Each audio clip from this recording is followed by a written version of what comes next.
সুনামগঞ্জে তমা নামে এক কলেজ ছাত্রীকে ধর্ষণের পর হত্যা করা হয়েছে। হত্যার অভিযোগে লিটন নামে এক যুবককে গ্রেফতার করেছে সুনামগঞ্জ পুলিশ।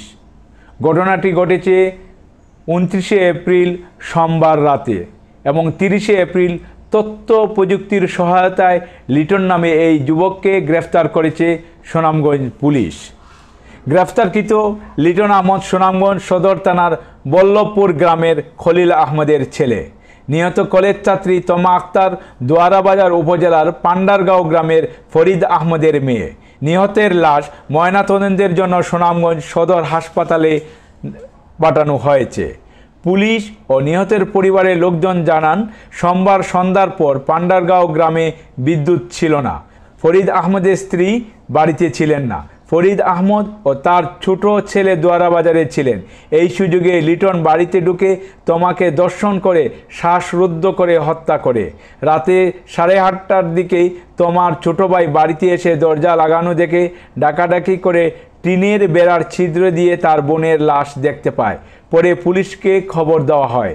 পুলিশ ঘটনাস্থলে গিয়ে তমাকে ধর্ষণ করে হত্যা করা হয়েছে বুঝতে পারে। রাতেই এই ঘটনায় থানায় মামলা দায়ের করেন তমার বাবা ফরিদ আহমদ। তমার চাচা স্থানীয় ইউনিয়ন পরিষদ সদস্য আলী হোসেন দাবি করেছেন, তার ভাতিজিকে জোরপূর্বক ধর্ষণ করে খুন করেছে লিটন।